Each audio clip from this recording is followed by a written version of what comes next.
Hello, my name is Kerry Gain. I'm the Assistant Superintendent for Curriculum and Academics in Comal ISD, and we want to welcome you to ComalReads for 2018.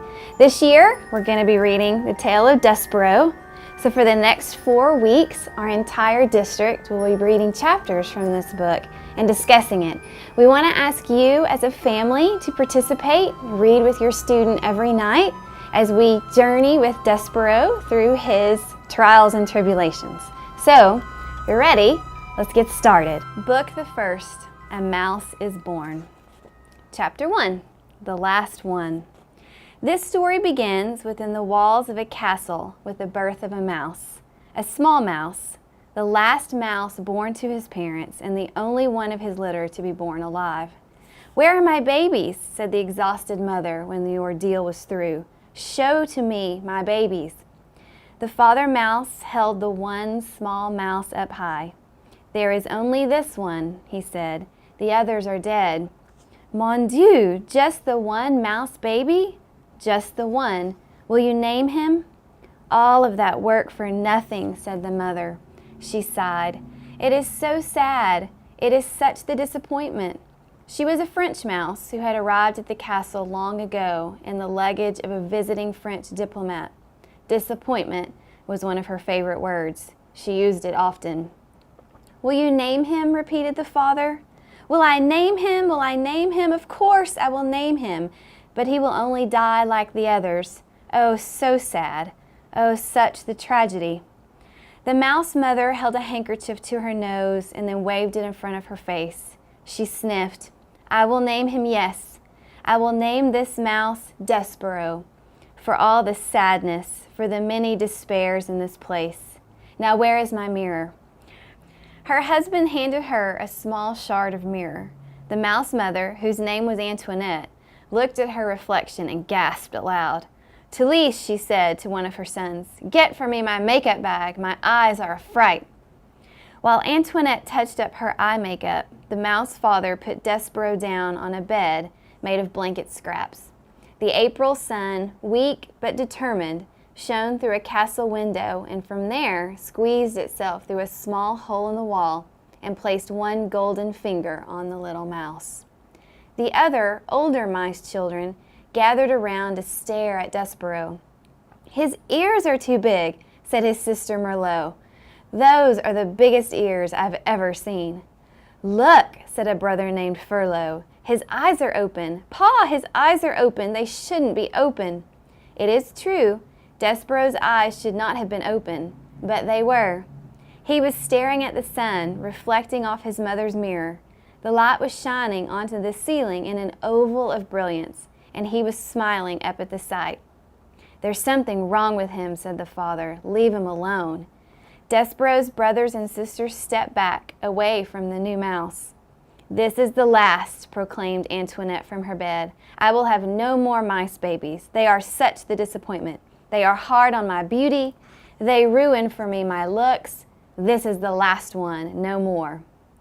"The last one," said the father, "and he'll be dead soon. He can't live, not with his eyes open like that." But, reader, he did live, and this is his story. Chapter 2, Such a Disappointment. Despereaux Tilling lived, but his existence was cause for much speculation in the mouse community.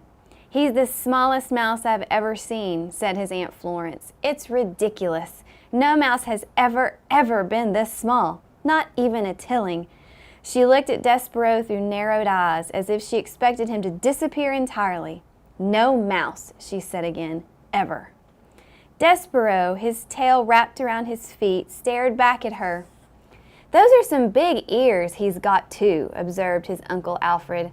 "They look more like donkey ears, if you ask me." "They are obscenely large ears," said Aunt Florence. Despereaux wiggled his ears. His Aunt Florence gasped. "They say he was born with his eyes open," whispered Uncle Alfred. Despereaux stared hard at his uncle. "Impossible," said Aunt Florence. "No mouse, no matter how small or obscenely large-eared, is ever born with his eyes open. It simply isn't done." "His pa, Lester, says he's not well," said Uncle Alfred. Despereaux sneezed. He said nothing in defense of himself. How could he? Everything his aunt and uncle said was true. He was ridiculously small. His ears were obscenely large. He had been born with his eyes open. And he was sickly. He coughed and sneezed so often that he carried a handkerchief in one paw at all times. He ran temperatures. He fainted at loud noises. Most alarming of all, he showed no interest in the things a mouse should show interest in. He did not think constantly of food. He was not intent on tracking down every crumb. While his larger, older siblings ate, Despereaux stood with his head cocked to one side, holding very still. "Do you hear that sweet, sweet sound?" he said. "I hear the sound of cake crumbs falling out of people's mouths and hitting the floor," said his brother Tulisse. "That's what I hear." "No," said Despereaux. "It's something else. It sounds like, honey." "You might have big ears," said Tulisse, "but they're not attached right to your brain. You don't hear honey, you smell honey, when there's honey to smell, which there isn't." "Son," barked Despereaux's father, "snap to it. Get your head out of the clouds and hunt for crumbs." "Please," said his mother, "look for the crumbs. Eat them to make your mama happy. You are such the skinny mouse. You are such a disappointment to your mama." "Sorry," said Despereaux. He lowered his head and sniffed the castle floor. But reader, he was not smelling. He was listening, with his big ears, to the sweet sound that no other mouse seemed to hear. Chapter 3, Once Upon a Time. Despereaux's siblings tried to educate him in the ways of being a mouse. His brother Furlough took him on a tour of the castle to demonstrate the art of scurrying. "Move side to side," instructed Furlough, scrabbling across the waxed castle floor. "Look over your shoulder all the time, first to the right, then to the left. Don't stop for anything."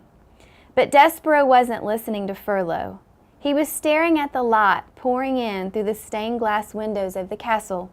He stood on his hind legs and held his handkerchief over his heart and stared up, up, up into the brilliant light. "Furlough," he said, "what is this thing? What are all these colors? Are we in heaven?" "Cripes," shouted Furlough from a far corner. "Don't stand there in the middle of the floor talking about heaven. Move! You're a mouse, not a man. You've got to scurry." "What?" said Despereaux, still staring at the light. But Furlough was gone. He had, like a good mouse, disappeared into a hole in the molding. Despereaux's sister Merlot took him into the castle library, where light came streaming in through tall, high windows and landed on the floor in bright yellow patches. "Here," said Merlot, "follow me, small brother, and I will instruct you on the fine points of how to nibble paper." Merlot scurried up a chair, and from there hopped onto a table on which there sat a huge, open book. "This way, small brother," she said as she crawled onto the pages of the book. And Despereaux followed her from the chair to the table to the page. "Now then," said Merlot, "this glue here is tasty, and the paper edges are crunchy and yummy, like so." She nibbled the edge of a page and then looked over at Despereaux. "You try," she said. "First a bite of some glue, and then follow it with a crunch of the paper. And these squiggles, they are very tasty." Despereaux looked down at the book, and something remarkable happened. The marks on the pages, the squiggles, as Merlot referred to them, arranged themselves into shapes. The shapes arranged themselves into words, and the words spelled out a delicious and wonderful phrase: "Once upon a time." "Once upon a time," whispered Despereaux. "What?" said Merlot. "Nothing. Eat," said Merlot. "I couldn't possibly," said Despereaux, backing away from the book. "Why?" Said Despereaux, "it would ruin the story." "The story? What story?" Merlot stared at him. A piece of paper trembled at the end of one of her indignant whiskers. "It's just like Pa said when you were born. Something is not right with you." She turned and scurried from the library to tell her parents about this latest disappointment. Despereaux waited until she was gone, And then he reached out and with one paw touched the lovely words, "Once upon a time."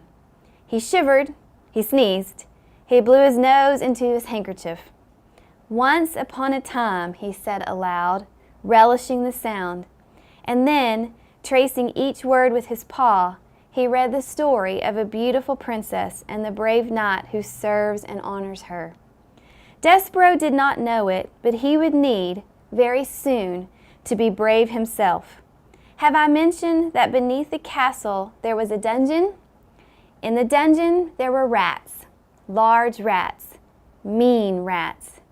Despereaux was destined to meet those rats. Reader, you must know that an interesting fate, sometimes involving rats, sometimes not, awaits almost everyone, mouse or man, who does not conform. So, that's chapters 1 through 3. We hope you and your family will continue reading Despereaux at home and join us on this journey for the next 4 weeks. Have a great evening.